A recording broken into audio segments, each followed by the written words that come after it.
Coba bayangin, kamu pesan catering gede banget buat acara penting, terus kamu udah bayar lunas 100% di muka. Udah tenang dong harusnya. Tinggal nunggu makanannya datang aja kan?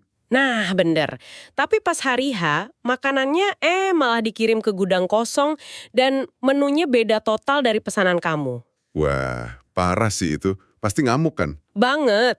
Dan parahnya, ini persis yang terjadi sama 21.801 unit motor listrik berlogo Badan Gizi Nasional atau BGN. Iya, laporan Kompas minggu lalu kan? Itu gila sih. Asli gila. Motor-motor baru senilai sekitar 1 triliun rupiah ini sekarang malah mangkrak, berdebu aja gitu di bawah terpal di kawasan industri Sentul. Kamu mungkin mikir, kok bisa proyek sebesar ini berujung jadi rongsokan?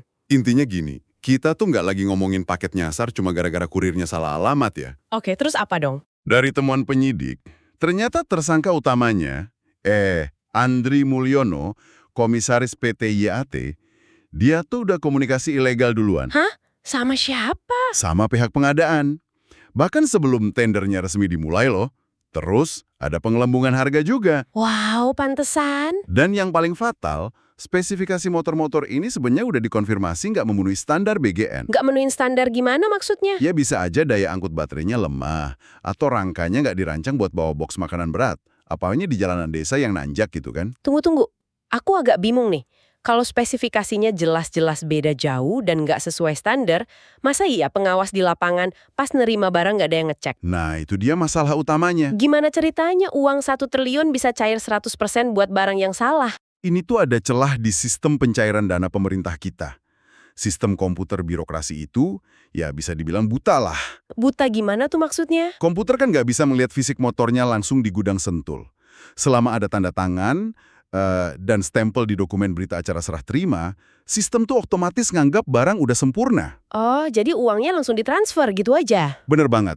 Dokumen yang direkayasa ini langsung ngalahin fakta fisik di lapangan.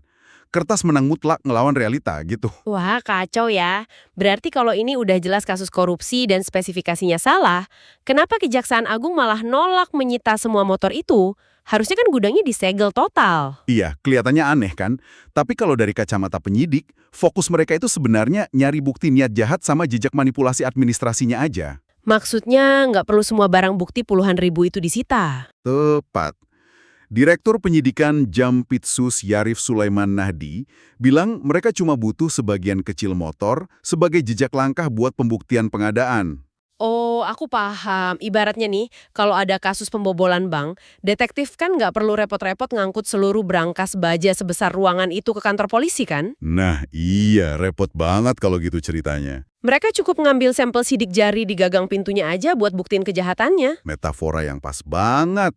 Dan ada alasan lain yang lebih strategis, bukan cuma soal efisiensi ruang buat nyimpen barang bukti ya. Apa tuh alasannya? Menyita puluhan ribu kendaraan listrik itu bakal bikin beban baru buat negara.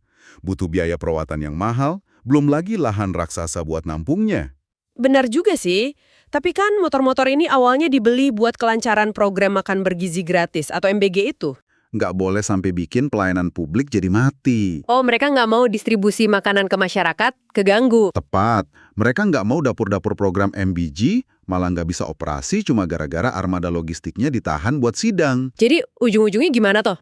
Kejagung sekarang malah dorong dan koordinasi sama BGN supaya motor-motor yang masih dibungkus plastik ini cepat dikeluarin dari Sentul. Biar cepat didistribusiin ke daerah-daerah ya. Benar, secara logika hukum dan kebijakan publik, niat buat prioritasin kelancaran program gizi ini emang masuk akal banget. Tapi ada masalah lain kan? nah itu dia, kita balik lagi ke masalah inti yang nggak bisa dihapus gitu aja. Motor-motor ini kan sejak awal udah dinyatakan cacat spesifikasi. Nah ini yang jadi sorotan. Buat kamu yang lagi dengerin, coba bayangin situasinya. Kejagung memang niatnya baik, mau nyelamatin operasional program makan bergizi. Iya, niat awalnya nyelamatin program. Tapi kalau nanti ribuan kurir harus ngantar makanan panas nembus pelosok desa tiap hari, pakai motor yang dari awal diakui salah spesifikasi, bakal gimana tuh? Pasti bakal banyak mogok atau rusak di jalan sih. Persis. Pertanyaannya, apakah kita sekarang lagi nyelamatin program hari ini cuma buat nyiptain bencana logistik besar-besaran di lapangan bulan depan karena dipaksa pakai alat yang salah? Silakan deh kamu pikirin hal itu. Bahwa pada awal tahun 2025, Saudara AM selaku komisaris dan pengendali PT YAT yang bergerak di bidang pengadaan barang dan logistik melakukan pertemuan dengan saudara LP yang menjabat selaku Wakil Kepala BGN dengan tujuan melakukan presentasi profil perusahaan dalam rangka mengerjakan proyek-proyek pengadaan barang di BGN. Selanjutnya setelah pertemuan tersebut, saudara M mendapatkan informasi mengenai pengadaan sepeda motor listrik di BGN. Bahwa kemudian saudara AM secara melawan hukum sejak bulan Februari 2025 melakukan komunikasi aktif dengan PPK untuk menindaklanjuti rencana pengadaan tersebut. Padahal PT YAT belum memiliki dealer atau bengkel aktif serta tidak memenuhi persyaratan dan proses pengadaan pada saat itu juga belum dimulai. Bahwa oleh karena PT YAT tidak memenuhi syarat selaku vendor dalam pengadaan sepeda motor listrik, untuk memudahkan dalam memenangkan kegiatan pengadaan sepeda motor listrik tersebut, saudara AM bekerjasama dengan saudara AA dengan melakukan akuisisi PT ASE dan melakukan komunikasi aktif dengan para pihak pelaku pengadaan. Bahwa saudara AM secara melakukan penggelembungan harga atau markup untuk setiap unit sepeda motor listrik dengan tujuan mendekati pagu yang tersedia dalam pengadaan tersebut.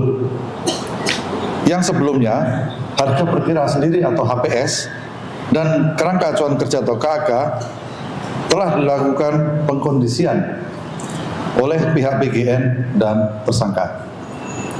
Bahwa saudara AM secara melawan telah mendapatkan bayaran penuh 100% atas pengadaan sepeda motor listrik sesuai dalam berita acara serah terima yang telah dimanipulasi.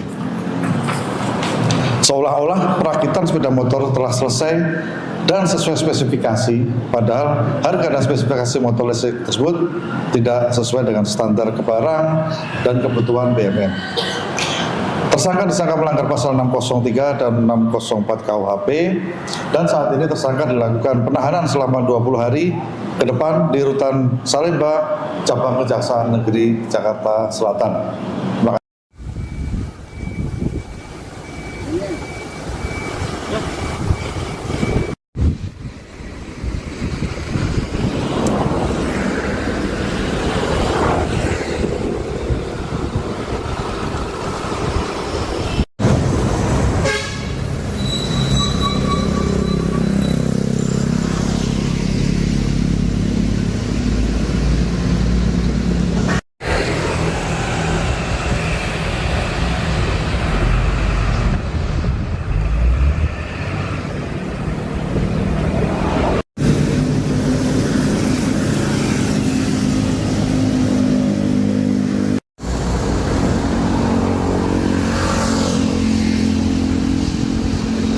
Download Tribun X sekarang, menghadirkan lokal menjadi Indonesia.